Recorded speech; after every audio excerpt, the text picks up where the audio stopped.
Hello, world. Welcome to Comic Book News. I'm your old pal, Dan Shaheen.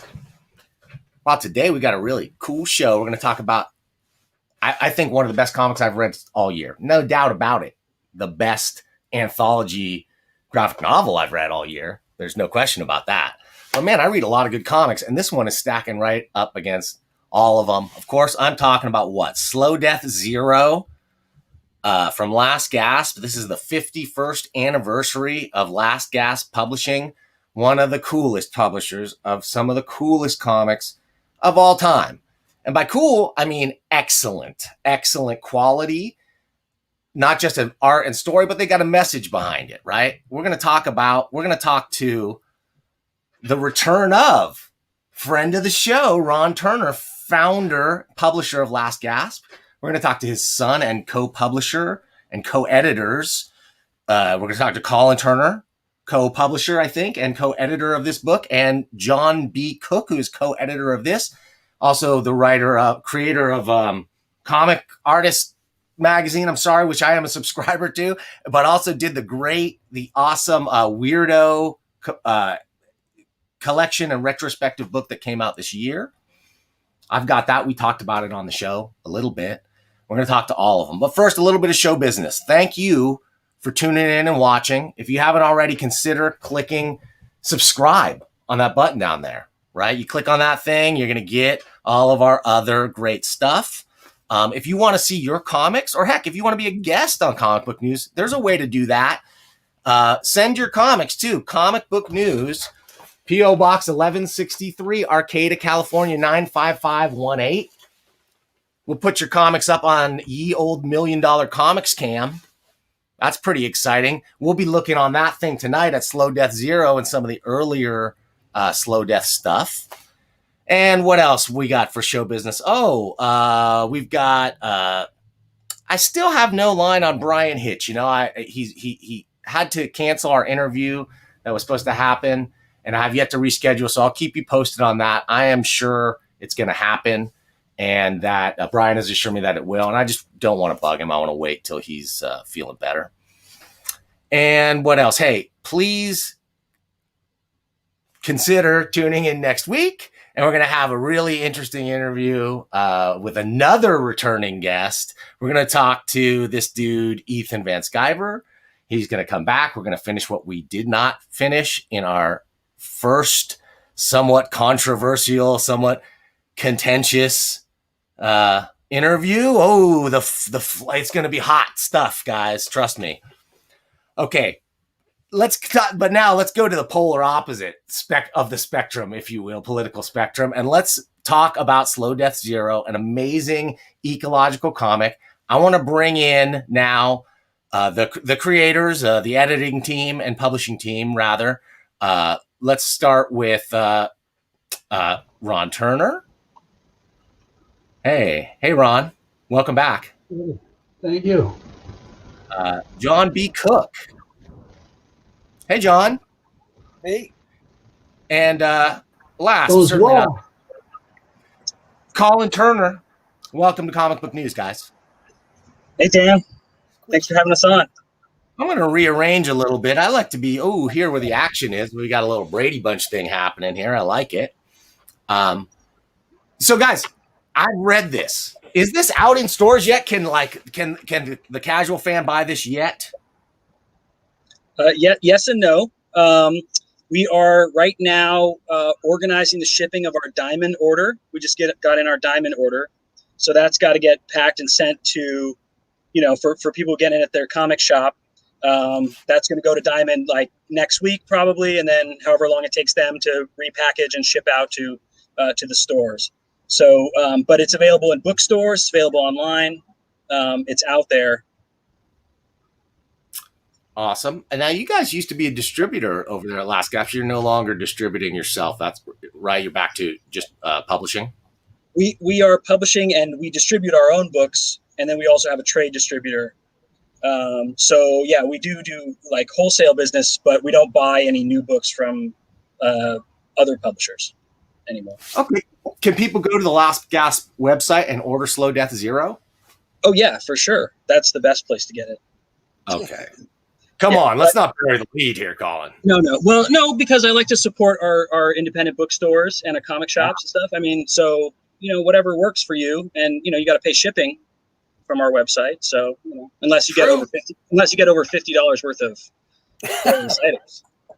Oh, and I'm sure you can find exactly that alone, right? These two books together, free shipping right to your door, guys. Because who knows about the future of distribution? You guys know about the big shakeup in distribution that happened this week? The new one. Well, I saw Brian Hibbs wrote an article about what was going on, and then I kind of read it once, and I got to go back and reread it. Can you tell us a little more about what's going on? Absolutely. So, Marvel basically has jumped ship from Diamond. Diamond is no longer the distributor of Marvel Comics periodicals or trade paperbacks, and that business has gone to Penguin Random House, right? The octopus that is slurping up everything. And now they are going to be the primary distributor, the only technically distributors of those books, although Diamond can order from them and sub-distribute as well. But they offer 50% off and free shipping, pretty much blanket terms, getting away from the tiered terms of Diamond. So there's a real question on which way the direct market is going to go. Yeah, I mean, they've been, I don't know that much about their operation, but Penguin Random House has been doing this distribution deal for a while with other publishers. And this is just, they have a huge operation. And so it's easy for them to absorb things. This is a huge move. Do they distribute Last Gasp? No, but we used to carry them at, in the wholesale side, on the distribution side. So we would order from Penguin and Random House. Yes. And there are 25 other publishers that we bought books through. Yeah. They seem to be a monster in the industry. Do you think they're a good player? Ron, John, what do you know about Penguin Random House? not really much, except they have a lot of publishing houses. They seem to have it all. And now they're branching out into the direct market. I think it's a big shakeup, and it's going to be a signal, humongous, yet another seismic tremor in the direct market. But man, that's not your guys' specialty. You guys are into that. Let's talk slow death. Ron, let's take it back to our last interview. We talked about the birth of Last Gasp on Earth Day, 1970, the first Earth Day, and how Gary Arlington convinced you to sort of do a mashup of the great underground artists of the day with EC Comics, and that gave birth to Slow Death, and essentially gave birth to Last Gasp, right? What am I leaving out of that story? Gary had nothing to do with the start of it. That was one thing you left out of the story. Gary was very encouraging, and we both liked ECs. I started buying comics from him under the table, under his counter back in the late 60s when I had read my first Zap and wanted to finally figured out where to get one. And but he loved. There's a picture of him and I looking over some, I think it's Rand Holmes artwork in front of Last Gasp in about 73 or so, when it was on Folsom Street. But Gary he didn't understand the whole thing about ecology at the time. That was not his strong point. And I hired him and Don Donahue for $25 each to be on retainer. And that impressed the hell out of them, that somebody's going to pay them to be on retainer to give me advice on how to get something printed. He had nothing to do with the original part of Last Gasp, other than it become kind of the center point where you could meet everybody. And then his main contribution to Slow Death 1 was connecting me to Robert Crumb and Gilbert Shelton. Yes. So I guess I meant not of the foundation, but sort of the genesis of the idea. At least that's sort of what I gleaned from the introduction here, was that sort of Gary really wanted that, like that idea of EC, which was his absolute favorite stuff, with the current cream of the crop underground artists. Am I misunderstanding that part? No, he was definitely doing that. He was a complete love bug when it came to EC Comics. Yeah. Yeah, and he published his own. He did Boogeyman, right? Yes, he did. But Boogeyman was a prototype almost. Colin has recently looked over all of these pieces, not having grown up with EC Comics himself, except the occasional one that would go through the house or something. But he had an idea to mix up EC cartoonists with the new underground cartoonists.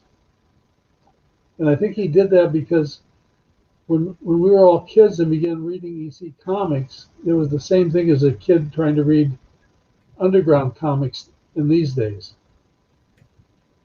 Right. If I explained that or not that well, but it was like such a leap of consciousness and acceptance and willing to get beyond the usual pablum that was being fed to us in regular comics. All of a sudden EC was there with real stuff, telling us about real things. Like a subversive mindset. Subversive, yeah. Before the underground scene. Colin, I'm sorry, by the way, there's a little feedback, so I'm kind of muting you intermittently here. I'm sorry. Yeah. So John, talk about your involvement. When did you become involved here with Last Gasp and Slow Death? Was that only recently? Don't you dare say anything, John.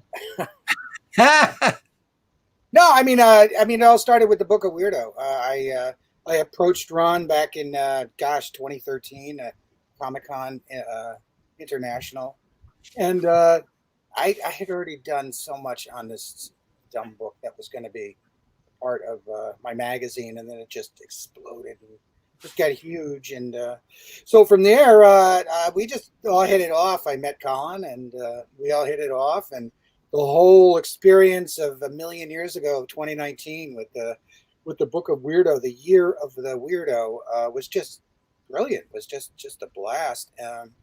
And we were in San Diego, 2019, sitting around on the veranda when Matt Groening came out, right? Yeah. And we were talking about projects to do. And I wanted to do. I've always been a huge fan of Slow Death. So I got my wish. I got my way.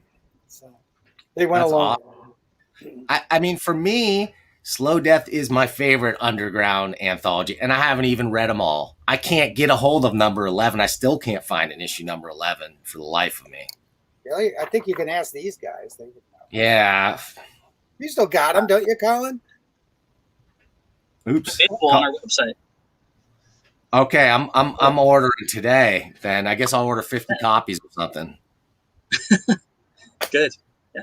Oh, so Colin, we want to talk about your meeting with John and how that led to the book that we're going to talk about. Oh yeah, well we met at Comic-Con, and it was he had this idea to do this big book on Weirdo, and it seemed like an idea, a little crazy, but he seemed like the guy that could do it. So we said, yeah, we believe in you. Let's do this. And it turned out to be this amazing book.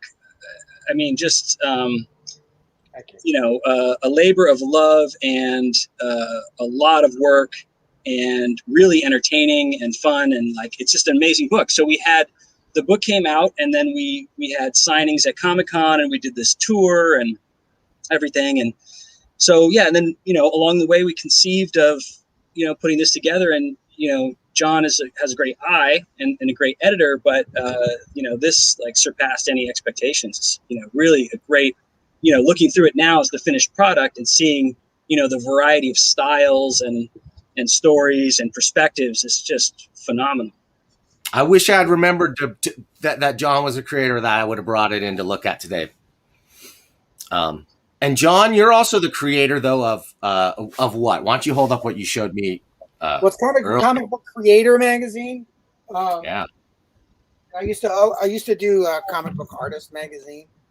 This is the cover of my latest, which is Barry Windsor Smith's The Monster. It's a I've been involved in magazines and books about comics for since 1998. And before that, I was involved in horror publishing. That's what I do. I got to say, I'm a subscriber to that magazine, and I didn't know when you were coming on the show that you were the creator of that. But I do recognize it's high quality. I mean, you're doing really great work on that magazine alone. And the Weirdo book is a lovely, lovely artifact of a thing, and just really fun to look at and read. Yeah, I was just really happy that Crumb liked it. Crumb is not a he can be very selective in what he likes, and he really liked the book. So I just I can. Well, you did your homework, John. I feel like that's the thing, is you didn't phone it in. 12 years.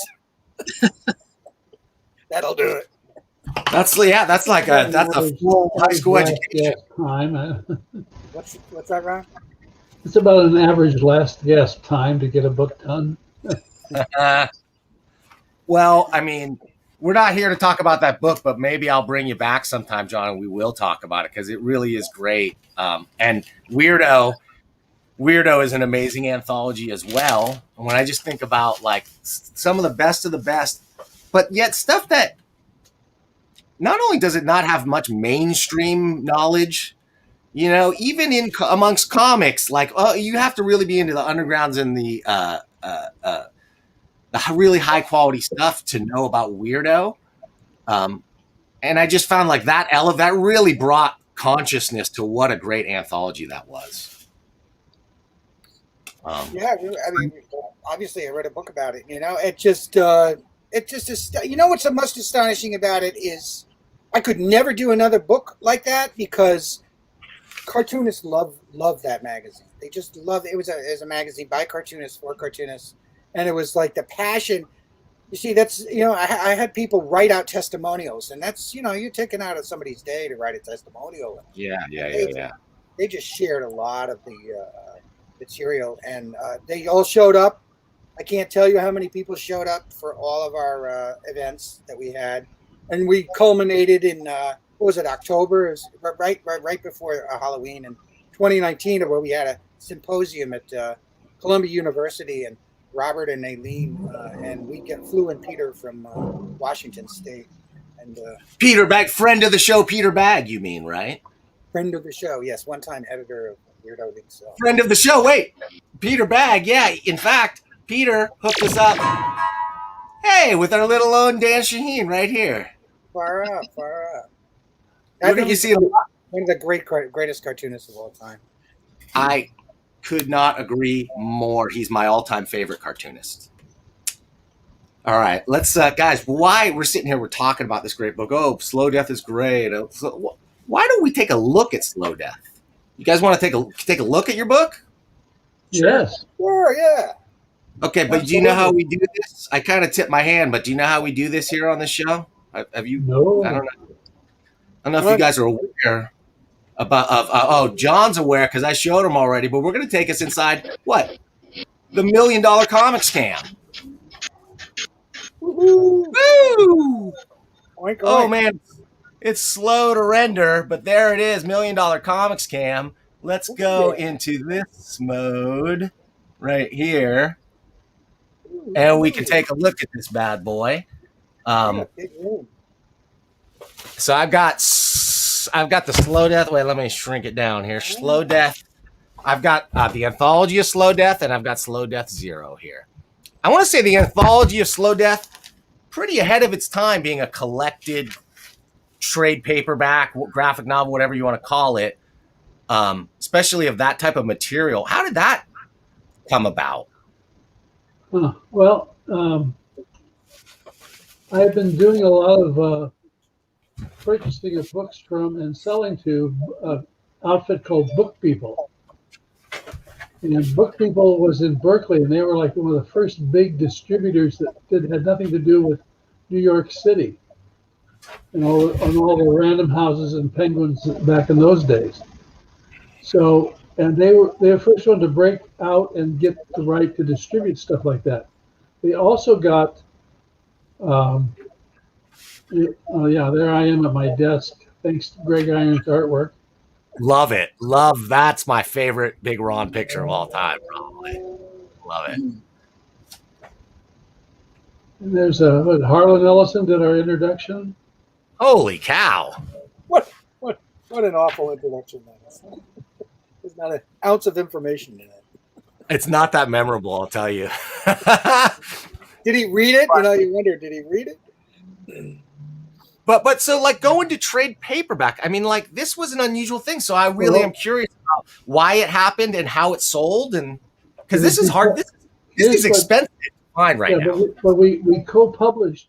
Book People had a publishing arm called Wingbow Press, and so if you look at that carefully at the anthology, it's made by a company which is a combination of our two companies, and it's called Wingnut. Yeah, I see that. Okay, so that was our fun, and then they all loved underground comics, and they distributed our stuff, and they were our first distributor, even before Ripoff Press and Printmint. And I mean, this is just an unusual format for comics. I mean, what year was this? This came out. This trade paperback was 75. 75. Okay, that's the year I was born. All right, like, was this? This is like Contract with God. I think was not long before that, or right along then, like which was considered right about the first. The same time. Yeah, those were my favorite Eisner books. Yeah. Yeah, I think it's his best for sure. It's my favorite. That's a good question, Ron. Was the Young Lust collection before this or after this? Were you the first square-bound collection of Underground? No, that Young Lust was it's a little off our subject with slow death, but Young Lust was. I remember when Bill Griffith wandered into Gary Arlington's store, and I was browsing the books in there, and so was Gilbert Shelton, and Bill was showing it to all of us.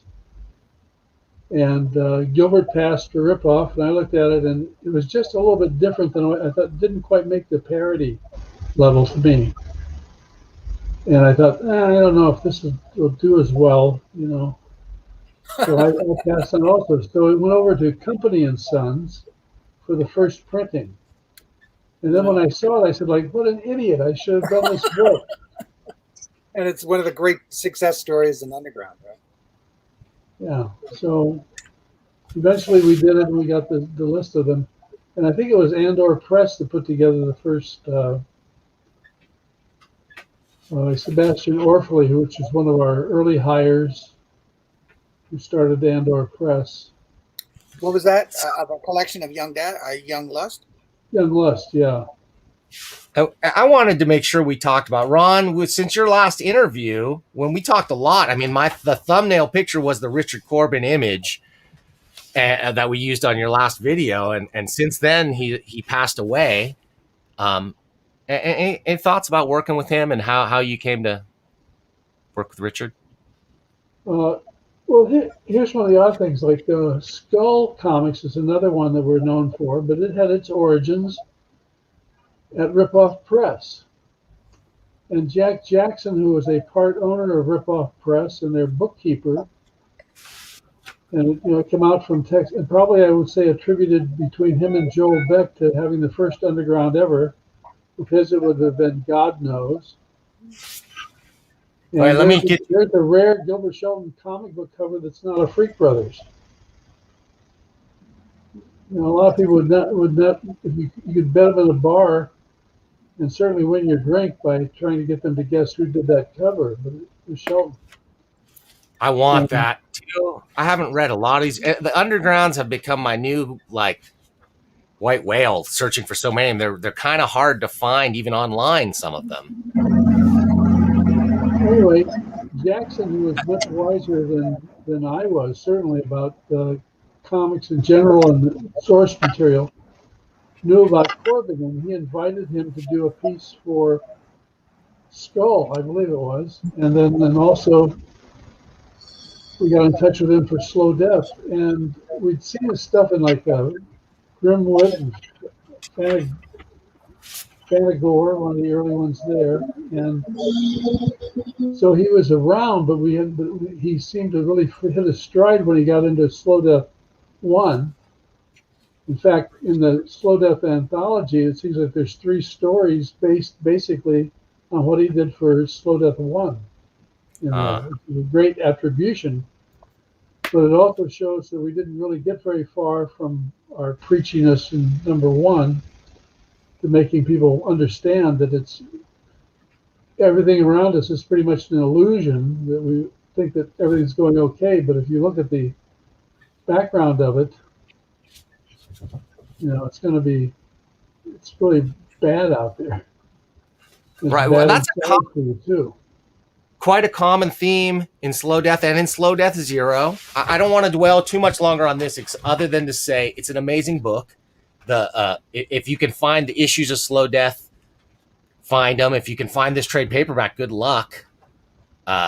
When are we going to see a collection of all 11 or all of the issues of Slow Death? Well, that would be a pretty thick book, and I think we'd take Colin's view on that one. Colin? Yeah, it would be an interesting project. We're looking at some of those kind of projects right now. We got the pandemic kind of set all of our publishing plans back a year at least. So we're now rolling out new projects, and you got to plan things like that several years ahead. So that might be something we do in the future. Awesome. I'm assuming Book of Weirdo as a big enough commercial success to garner more of those types of projects and books, because we want to see more. Well, that's a singular project. I don't think there's something like that can, but in terms of doing anthologies and collections, yeah, sometimes it's, you got to track everything down, and artwork and rights and all that. So that's what I was going to say. Are there rights encumbrance issues that prevent you from like this book right here? If you go to Amazon right now, you're not going to find it for less than, I don't think, $100, at least $50 last time I checked. People want this book. Sure, it's pretty rare. It's amazing. It's beautiful. And look, my 2-year-old daughter folded the cover. It was mint. My 2-year-old daughter. Probably shouldn't let 2-year-old daughters read underground comics. It has a great Provence. Don't worry. Okay, let's get to the new stuff. Let's get to Slow Death Zero, because I'll tell you the truth, I didn't know what to expect. Was it going to be just kind of rehashed some old stuff? What was it going to be? This was gripping from beginning to end. Wow. Production values, top notch. I was talking to John earlier, just the feel of it, the hand feel, the choice of paper stocks and stuff, not glossy, but this sort of matte finish and everything else. Really good choices, whoever made those choices. It has a sewn binding as well, if you'll notice. Oh, We All right. all of our paperbacks, with except very few exceptions, we do a sewn binding so the pages don't fall out. Fantastic. Why don't you talk to Dark Horse about that sometime, dude? All their stuff just falls to pieces. Well, maybe we would be as successful as Dark Horse if we didn't. So, Well, that's why they sell so many copies. Brilliant. Yeah. Brilliant. Okay. Let's talk about this because this was just fantastic. I'm just going to go through it. I'm just going to start leafing through it, and we're just going to talk about the book, okay? The introduction by John. John, you wrote this one. It has your name here, but who wrote this article, the second article? Was that you too? Yeah. Okay. I wasn't sure. Because, man, great stuff. The intro was great and really helped me out when it came to preparing for this thing. So let's talk about the old guard from Slow Death that are involved with this. We got the likes of, well, William Stout right here on the cover, right? Tim Boxall, Errol McCarthy, Richard Corbin, who we mentioned. We got new stuff by Bruce Jones, right? Written by Bruce Jones, and an amazing story by Brian Talbot. It's a barn burner of a story. I loved it. How hard was it to keep these guys back? How hard? I emailed Richard Corbin, and he said, "Sure, just find me a writer." So I'm like, "Well, Bruce Jones wrote some of the best stories you ever illustrated." So absolutely, he went for it despite our we weren't paying Tiffany wages for the page rate for it, but people were very anxious and very much wanted to be a part of this. It was just very selective about. I wanted to have as diverse a crowd of artists. I don't know, critically how it's accepted, but I'm really happy with the diversity of. Well, I'm a critic. I'm a pretty harsh critic, pal, and this is great stuff.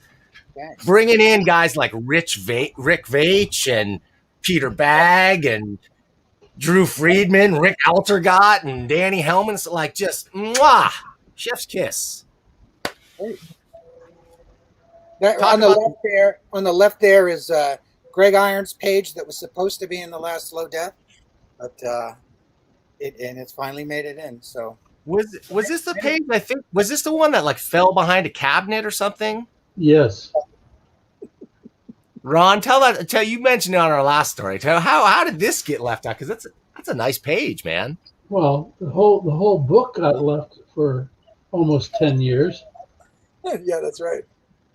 And it was in a package, and I had these drawers, these art file drawers. As you came into one side of, we had several spaces inside the 2180 Bryant location.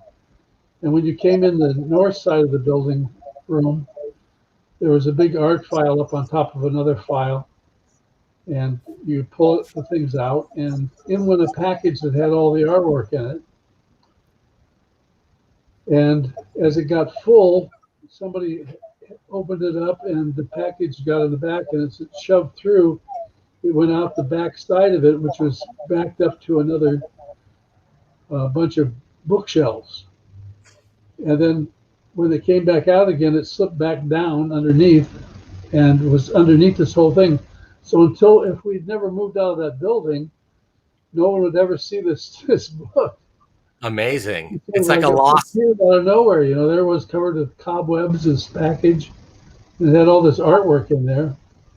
That's amazing. Everybody had been really pissed that this thing hadn't gone through. The number 11. And then that page just sort of like magically appeared later on after we put the book together. And we didn't even have Greg's original color separations for the cover.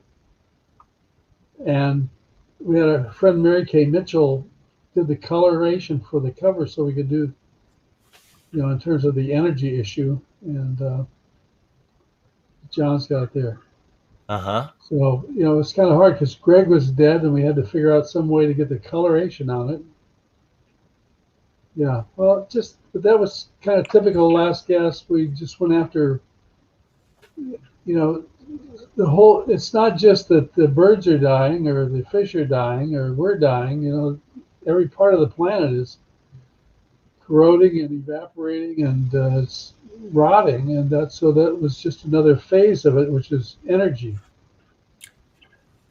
Well, and that theme of a rotting Earth and that sort of pessimism about our possible future here on Earth permeates the original series on this one too, right? That is the horror that you're trying to like translate it, not just EC like chop off a head horror. This is existential species termination type angst that we're dealing with. Yeah, one step closer all the time, huh? Yeah. And the everyone who contributed, you know, feels passionately. I mean, look at that right there. Look at that page. I mean, Bill Stout, Really, you know, he said, really great. I want to do a story. I want to do the cover. I'm like, yes, sir. You bet. Killer cover really captures the feel of what like the concept, the EC meets underground concept. I love the cover. He's fervent. He's passionate. I mean, just look at that. That's the thing about Bill. He hasn't lost one whit of his, advocacy. We had a WonderCon panel that we did, and so I don't. It's on YouTube now. But the Bill Stout's in there, and John's in there, and Colin's in there. Peter Cooper, and that's great stuff. Bill told us about why he loves the Antarctic so much and what he had to go through to get a permit to go explore it a bit. And as an artist describing the colors that he saw down there and the things that his camera couldn't capture. Yeah. It's just amazing. And he really is a passionate guy about that stuff. I was really fascinated in learning about like just the kind of the international cooperation angle going on in Antarctica too. I thought that I didn't know about that. Yeah. Hey, Dan, I wanted to, mention also this book, it was like a real life, ecological horror come to life that we were supposed to publish this book a year ago. I mean, it's not a life or death situation, but it was for everybody in the planet, but like, it's like, here's, a pandemic, worldwide pandemic. That's an ecological disaster brought on by our overpopulation and, a lot, all of the above. But, so it's like all these things, they're abstract, but they're real, I mean, that's, I think, the point. Talk about the artist, who made the decision to make Ron the new crypt keeper, if you will. I suggested it to a number of people. I think Rick Altergott, who did this, I think that might have been his own. If you notice, the creature coming out of Ronzo's belly there is E.T. upside down. Oh, love it. Rick Altergott, Doofus. I love Doofus. Yeah, he's one of my favorite cartoonists. I rarely see him around. But he lives in the state, and he's a friend of mine. And what's he doing these days? There are certain people that I will go through hell or high water to get into whatever I'm doing. Just to give him work, and also just because I want to see new stuff.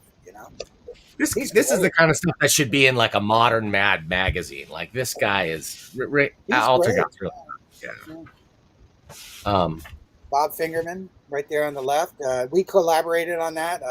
I had this idea for this. I wanted to get, dealing with the Fukushima, the whole, the tsunami, and I mean, that is such a shit show over there. That is just so horrible what's going on over there.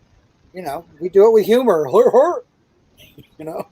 So, but all those facts are real. I dug up all those facts on them with that Fred Flintstone down there. Those are. I love the Ready Kilowatt. Diddy. Reminds me of like the All Atomic comics. Yeah, that's Leonard Riffus. Yeah, that's like scarred me as a child. Okay. Now let's Terrifying Atom Man. Yeah. Let's talk about Brian Talbot's contribution because this is just I mean, amongst a book full of great stuff, this is a standout part of the book to me.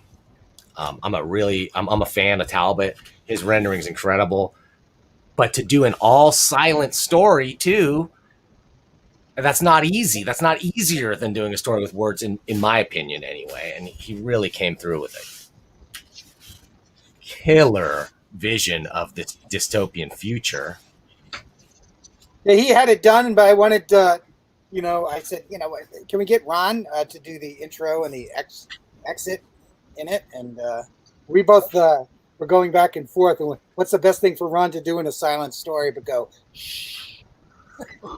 This is my favorite image, probably, of the whole thing. The factory farming stuff. Yeah, this is great stuff. It's not far from where we are. No, it's not. Yeah, I really want Sue Coe to do some future issue for us, or a story at least. You guys ever seen Sue Coe's stuff? Yeah. Okay, it's got published in Raw a bit. She did, and they published some of her. Oh yeah, she's great. Yeah. She's real anti-animal eating, and yeah. So is Carol Moskowitz, who's in here. Yes.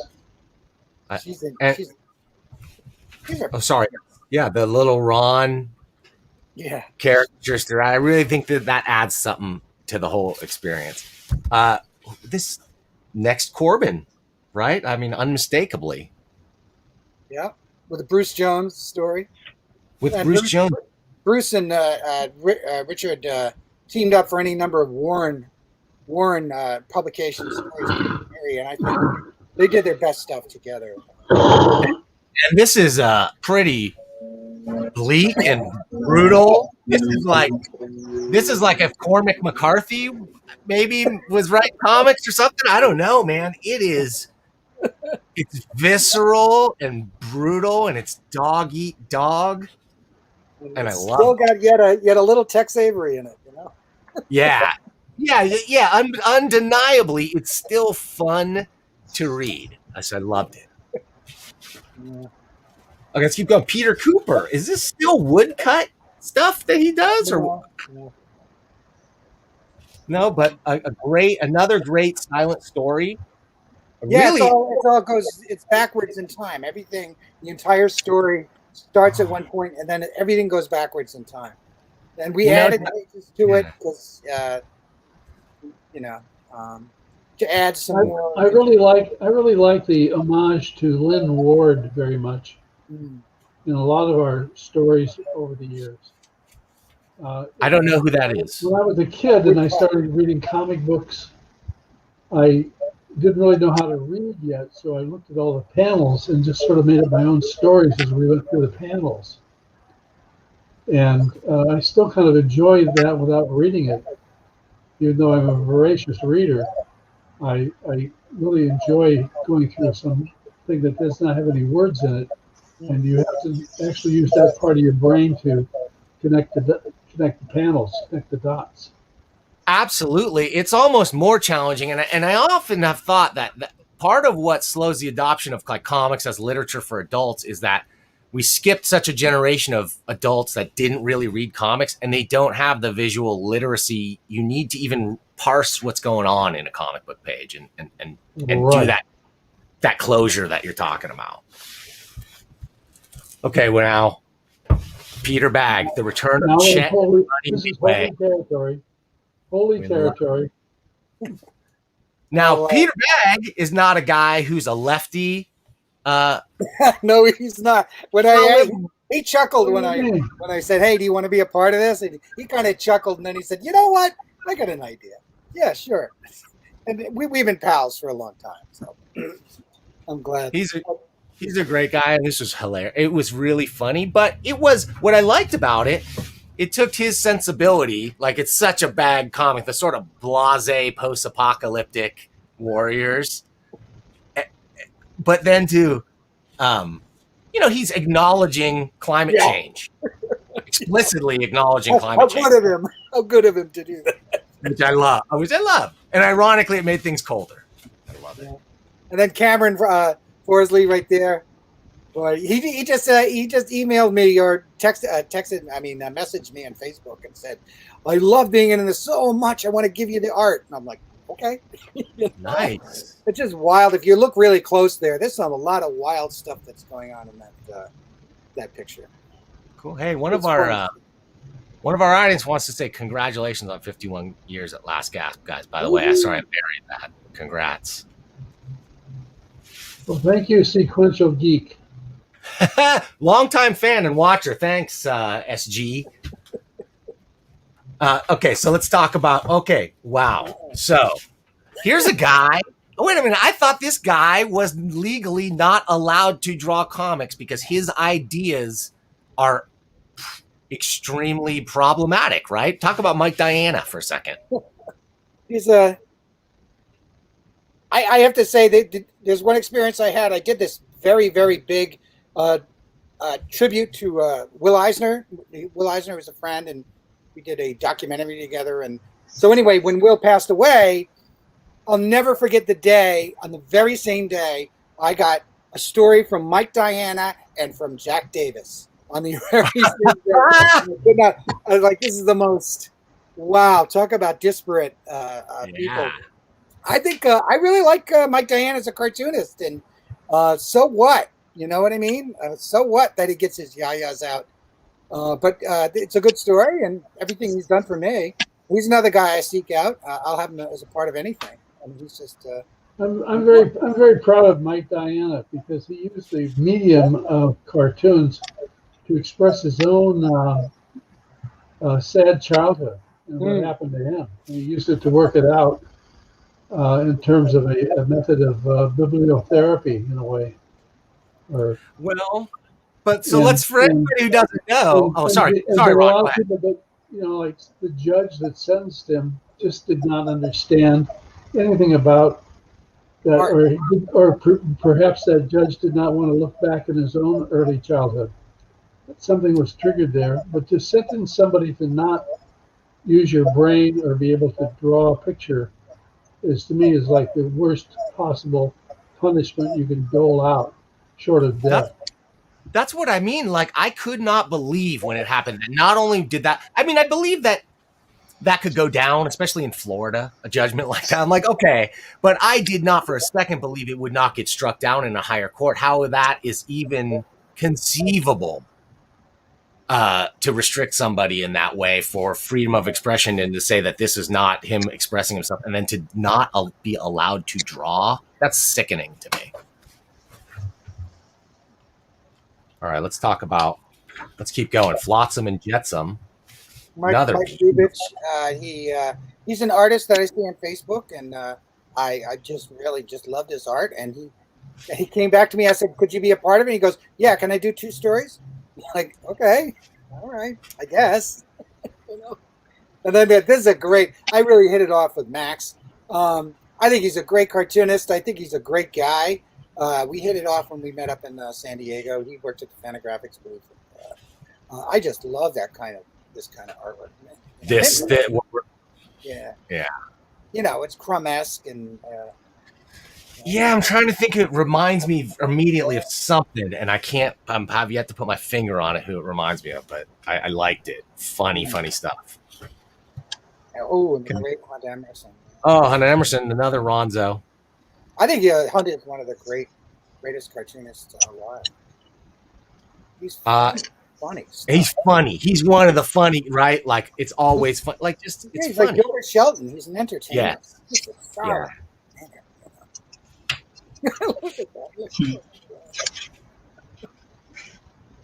Yeah, this is mainstream funny drawing. Like, anybody can look at this thing. This is the kind of thing that anybody could pick up and read, and just there's no.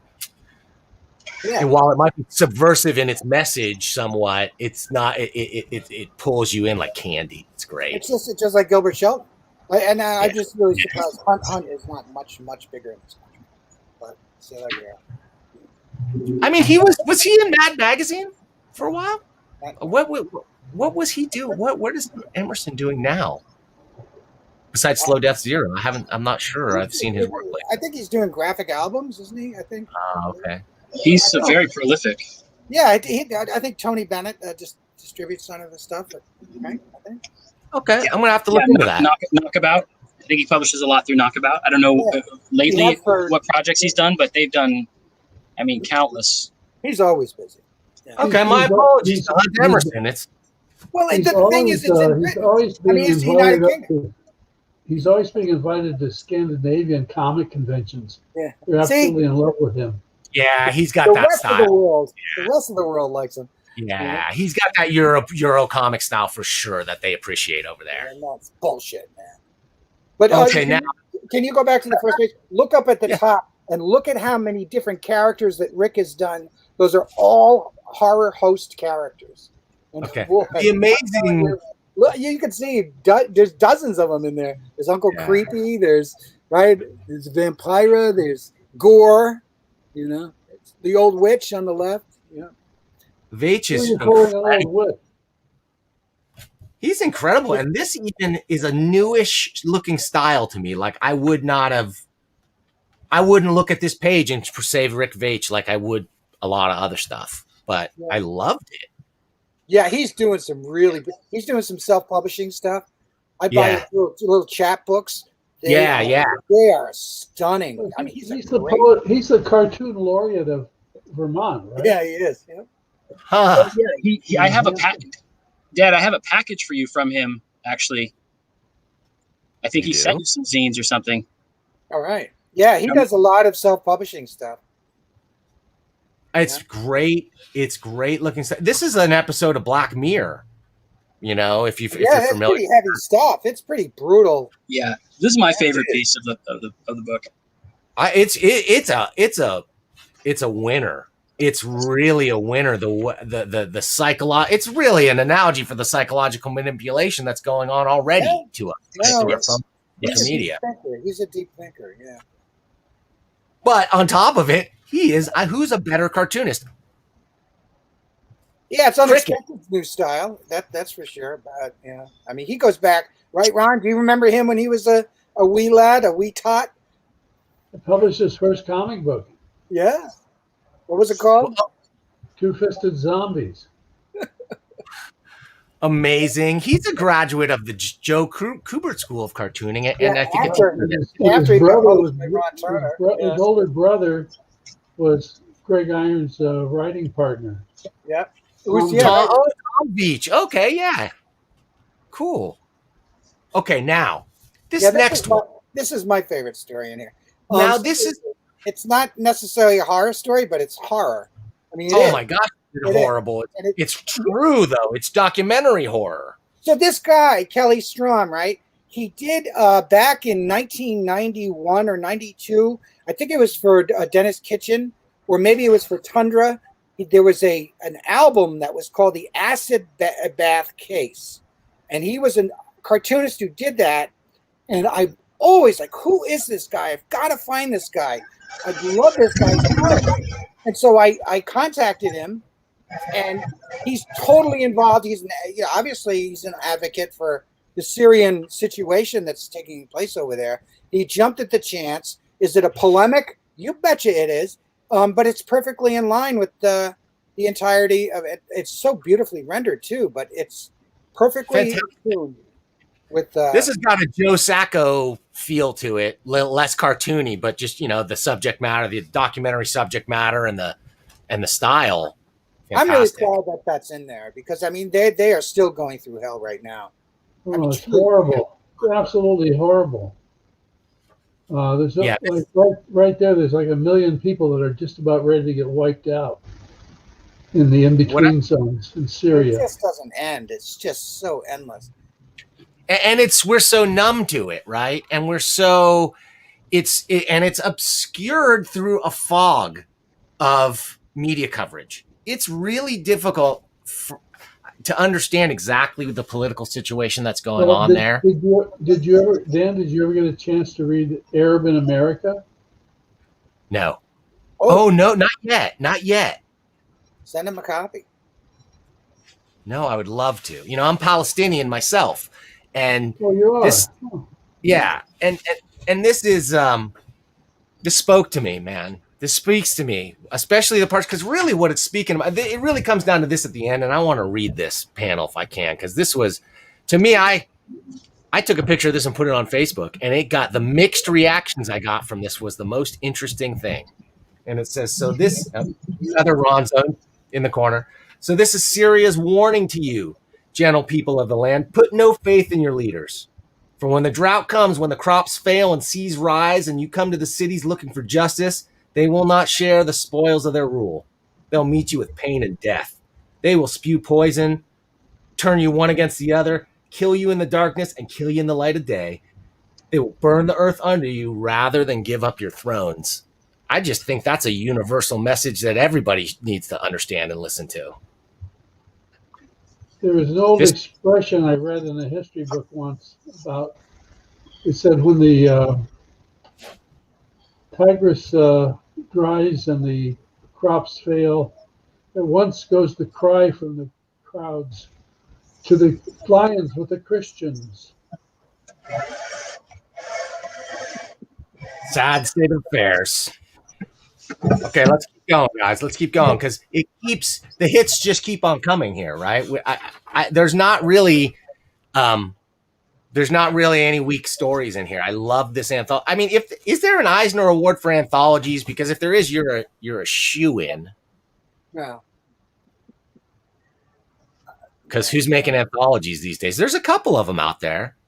The problem I have with most of the anthologies out there right now of that feature like underground or indie cartoonists, call them what you will, is there's less narrative. There's less meat to it. There's less like there is here. This is the old school of comics that I love, where there's a lot to say, dense storytelling. Yeah, they really embraced give me 3 pages, give me 2 pages, and that's not a long time to do. And this was a 5-page story that Errol McCarthy, who did some fabulous stuff in the original Slow Death, but he said, "Well, I'm not a writer, so I wrote this. That's like my first color comic strip that I ever wrote."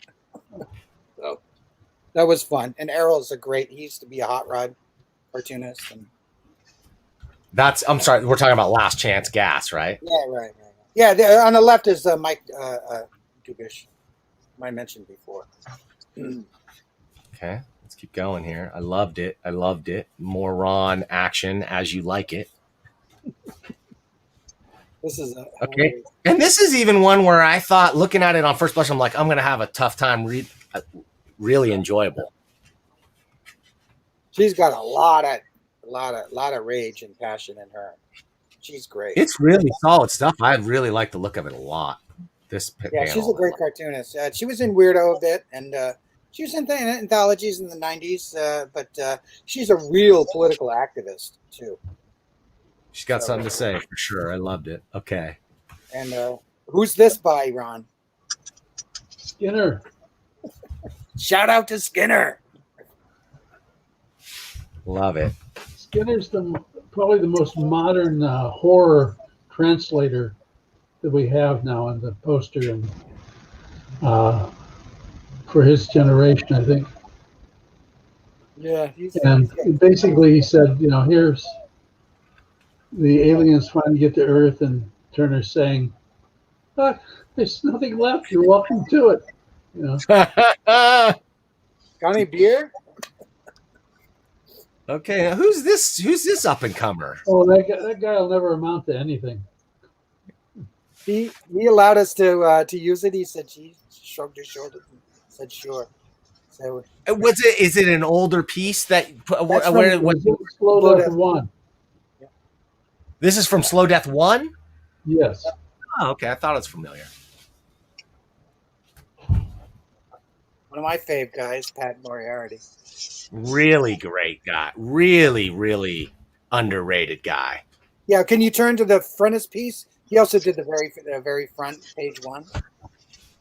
Didn't he do a great job? You see, every single issue of Slow Death is down underneath that guy's feet.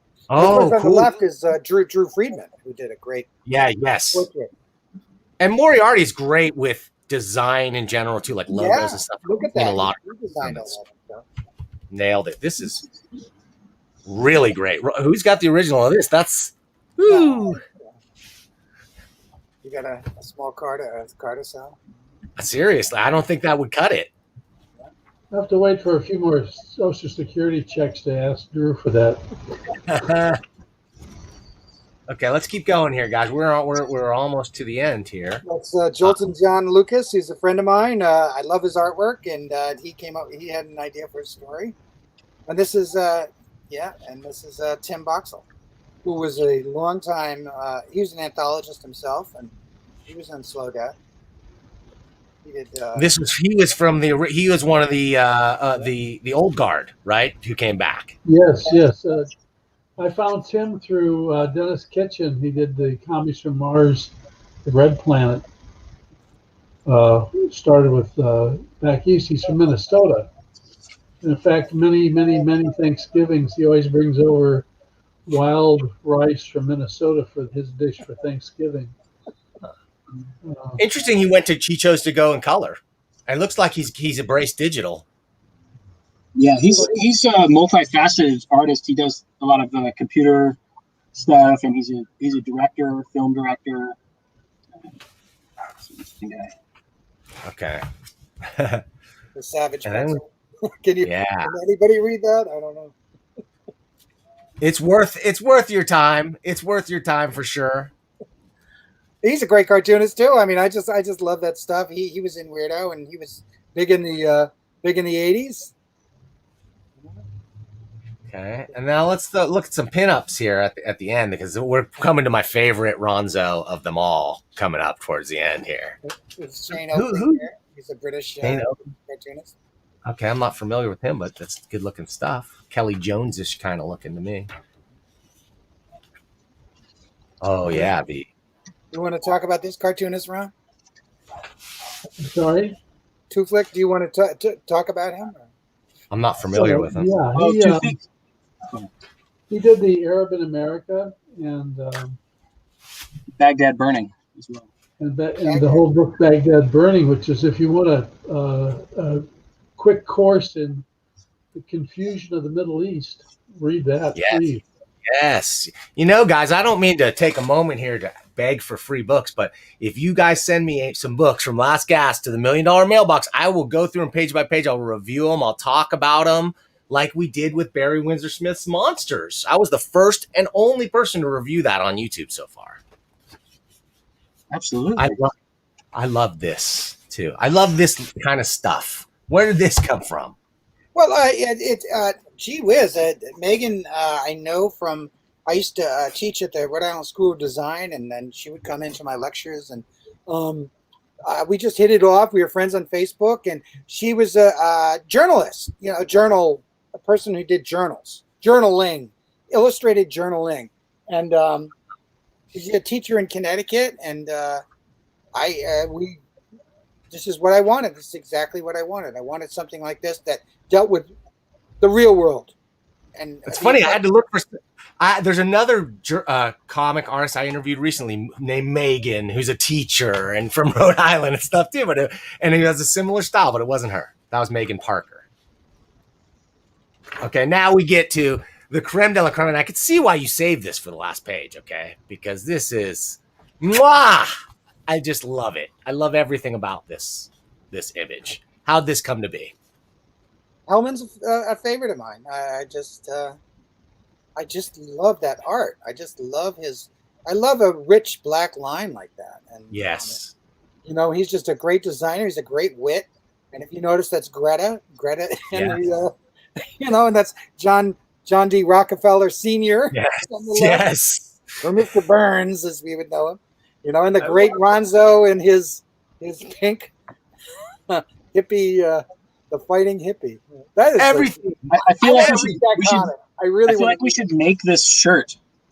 Yes. We should create that version of the Last Gasp shirt that he's wearing. Yes. This is an amazing image. I really loved it. It was like the cherry on the sundae of the amazing book that was Slow Death Zero. That's really nice of you to go through page by page. That's fun. Thank you. No problem, man. Well, that's the comic book news difference, guys. That's how we do it over here. Wait a minute, let's go back to here. So, um, Oh, don't man, forget, you forgot one page, Dan. what did I miss? The back cover. Oh yeah, Errol McCarthy. Oh wait, you're right. Let me get back into the $1 Million Comics, Cam. That's why they pay him. That's why it's $1 Million Comic Cam. You can just find it right back up. Got it. Let me zoom in. Let me go full screen on this, and let's close it out here with. Yeah, but this is where we bounced the story, the interior story that he, Errol, and me did off of this great. This is at I can't remember whether I wanted you for the back cover or what it was, but great stuff. I loved it. It's a fantastic book. I hope we're going to sell the crap out of this. But more importantly, wait a minute, let me get out of here.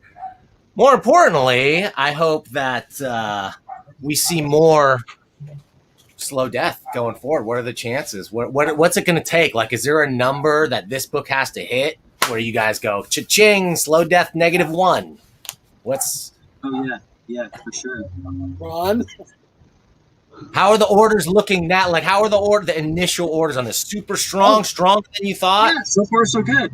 I mean, it's hard to have a book that you're planning to come out with and like plan a bunch of events around and tie to our 50th anniversary and all these things, and then have that all go by the wayside. So, all things considered, yeah, the orders are very strong. People are excited.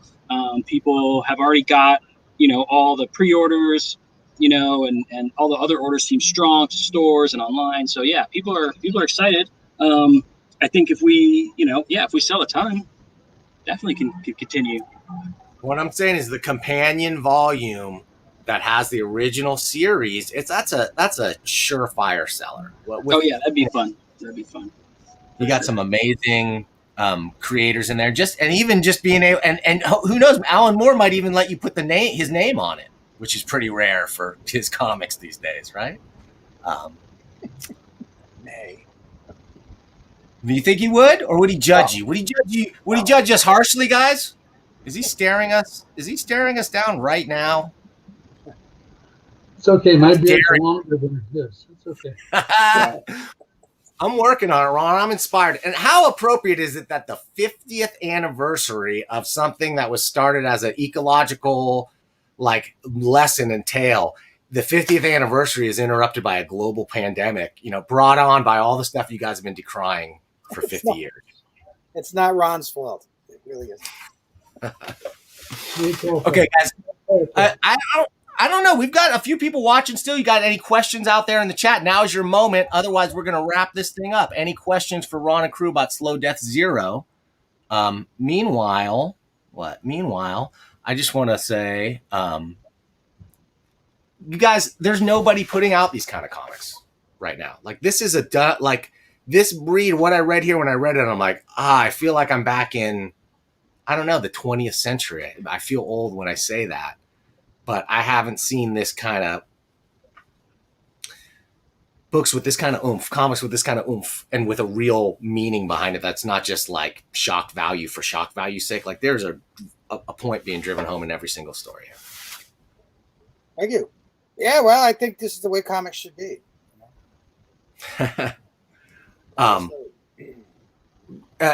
So you guys are being very coy about the reprinting of Slow Death. Like, I just want an official I want Ron to just say, yeah, it's coming. That's all. If I hear that, then I'll believe it. The rights to something. Well, you realize what this strange Marvel DC jump to the corporate lapse of New York publishers, world publishers have done. If Diamond gets completely screwed out of this, who else is still going to the comic stores to sell comics? And especially for independents, we're down at the bottom rung with the independent comic list as to who, people say underground what these days? They don't understand. They missed it completely, right. And now it's very hard for them to find in order to find out that they missed it. And like their hope of getting this kind of stuff in the past was going to be comic shops, right? And they were probably getting it most likely through Diamond in some way. Like you said, your Diamond order is still going through. I'm sure a hefty chunk of what you're selling is selling through Diamond. Colin, can we get into nuts and bolts a little bit here? Care to comment on what percentage, goes to the direct market compared to, say, the book trade? Like, which is the bigger? Sure. For us, the book trade, I thought Brian Hibbs' article was interesting because he was kind of, it seemed like maybe I misread it. I want to reread it, but he was saying that the comics market was like 500 million and the book market was 500 million or something along those lines. But I feel like the book market is much bigger than that. So I may have misread that. But for us, the Diamond order for this is like, it's substantial in the hundreds of copies. It's like they didn't order thousands, but this is not a mainstream book. So I thought that it was a really healthy order from them. But then the thing about Diamond is that it's primarily a one-time thing. It's very safe and good for a lot of people involved to order that way. Like if the system works well for that then everybody's safe because you get the pre-order. You print the appropriate amount of copies, they get back to the person, they get, everything works. But in the book world, it's much more about reorders, So, we'll have, the Diamond order is probably the biggest single order, right? One-time order.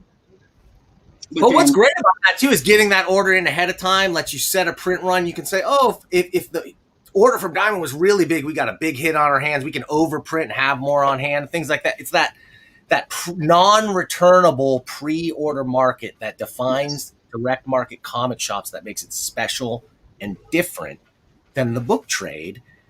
And I worry if Diamond, they got the double whammy. I mean, to lose DC, okay, but then to lose Marvel and the rest of the guys like IDW and several other indie players, their contracts have expired at Diamond.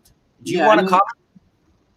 Well, just, think about overnight, what's going to happen. Diamond has multiple warehouses. They have tons of staff, I just feel really bad for all the people that work, they're going to probably have, job cuts and things like that. So, that's going to be a huge, huge impact, I don't know. I mean, I don't know what all the full ramifications are. We're just a tiny player in the comics, world in terms of numbers.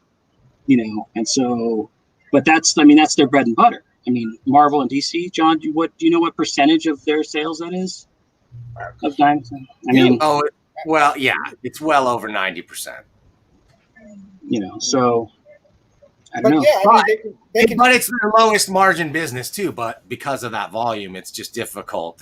You got to increase your margin. What are you going to do? Their shipping rates now are going to drop because they're going to be shipping less, so their rates are going to go up rather. And they're now competing against free shipping, so it's like a snowball effect here. Doesn't look good for Diamond. Well, I just don't. One of the points that Brian brought up in this article was the amount of damage that one could expect to get from the way things are handled. And as we know, everybody wants their books in print, in pristine condition. Yeah. And I can tell you, the big companies, their fulfillment is terrible. And when you send books, they will eventually get a lot of stuff back. And that stuff, who knows what's going to happen to that? There's probably going to be a secondary market for all the damage. And they just don't have the same. It's a product. It's not something loving like a comic book. It's a product, and they're not going to treat it any different than any of the other products that they have. Absolutely. So it might as well be coloring books or whatever else. Whatever's moving units is what they care about. This has been a completely organic thing that's happened since we got into the business. I remember that Mike Friedrich brought out his original comics, and and we used to call them, they weren't undergrounds, they weren't overgrounds, so we called them ground level. And and eventually he went to work, and he was working with Phil Suling, and he got Phil Suling and Marvel together to take on comic books to be sold in one way only, not a 30%, expected fill rate, and everything else was just destroyed from supermarkets and drugstores and places where comic books had been sold. And to go into a place where there was just like one or two stores or dealers in the country, and then the dealers kind of exploded when they got access to the big comic stuff. And it's just been, I remember at one point in like 1980, I came upon a list of our comic book distributors somewhere about in 1993 or 4, and I remember taking it around everybody's desks, all our salespeople's desks, and showing them. I said, like, do you recognize anybody on this list? And they could only recognize, I think, Capital City and Diamond. I said, yeah. I said, well, the other 28 people on this list used to be big operations too. Yeah. They're all gone. This is like all gone in 12 years. Boof. So Diamond won that battle, and they're still battling. But right now, a real big battle has been fought, kind of behind the scenes. But I just, now that Random House and it has gotten that, their big problem is going to be how to handle thousands of comic books. They just don't do that way. Yeah. And not in the way that they're guys on go-karts running around the aisles, grabbing. You can be sure they're not going to be getting mint condition comics out to the stores. And they're not very famous for letting somebody's debt slide a little bit. Which Diamond was famous. Stores can't deal with that way. The other side, though, is that the stores will get a little bit better discount. The question is, will their customers accept less of a viable product? So yeah, it's really going to come down to that shipping and fulfillment. Brian Hibbs' article, though, lays it out. Totally agreed. Brian's been on the show multiple times, and I want to have him back again soon. Guys, I want to thank you for your time, Ron, for your 51 years. Thank you for having us. Oh man, I really appreciate it, John. Amazing stuff. I'm sorry I wasn't prepared, and I would have brought Book of Weirdo in here, but maybe you could come back sometime. We'll talk about that. Sure. Yeah, this has been fun. Thank you very much. Thank you, and Colin. Hey man, thank you for bringing this thing to life, because it's a beautiful book. Oh yeah, our pleasure. Thanks for having us, Dan. Right. Awesome. I'm gonna take you guys out of here. I gotta do the wrap up spiel and stuff. If you got time to stick around, we could jawbone afterwards, but it'll take me a couple minutes. Au revoir. Right. Thank you. Great seeing you guys. Thank you. Au revoir.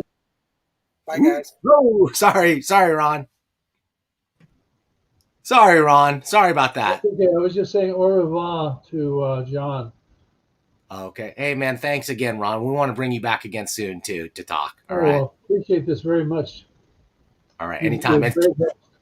You can make up for it with sending me some free comics, and I'll review the heck out of them. We certainly will. Cool. Thank you. You sent me this for free, by the way. I wrote to Ron, and I begged him. I'm like, Ron, I'm a Slow Death guy. I'm a Ron fan. I'm a Last Gasp fan. Will you send me Slow Death 0? He said yes. Thanks, Ron. Absolutely. All right. See you soon. Bye. Bye. Guys, Slow Death 0, right? Ron Turner, Colin Turner, John B. Cooke. This is the book. If you miss those days of the great underground comics, and you want to be reading this stuff, right? This is high quality stuff. Sequential Geek, thanks, Shaheen, for the interviews. Thank you, folks out there, for watching. Thank you for subscribing. Hey, thank you for clicking that little join button down there and seeing the myriad benefits. And also, thank you for sticking around for the closing credits. As always, we got a little cameo at the end to entice you to watch them so that you can see all the supporters of Comic Book News. And also, hey, if you've got comics to send in, if you want to see your comics on the $1 Million Comic Cam, there's just one place that you need to send them, and I will show you that in one moment. It's Comic Book News, P.O. Box 1163, Arcata, California, 95518. It's beautiful here in Arcata, California, by the way. you get a chance, you want to come. So we're going to see you soon. We're going to see you next time with who? We're going to see, oh man, the return of Ethan Van Sciver. He's going to come back. We had a contentious, controversial interview last time. How's this one going to go? I don't know. Tune in and find out a week from today. It's going to be an open and honest conversation, and I'm going to try and keep my emotions in check. And so thank you for joining us, and we're going to see you, but when? We're going to see you soon. We're going to see you not too long from now, but when? It's going to be, oh yeah, next time.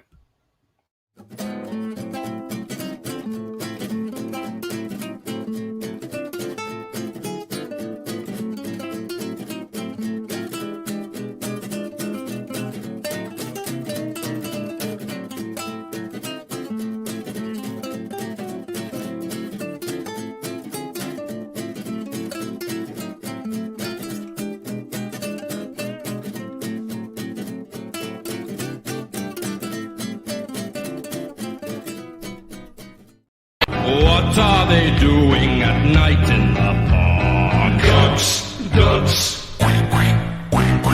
Think of them waddling about in the dark. Ducks. Sneering and whispering and stealing your cars. Reading pornography, smoking cigars. Ducks.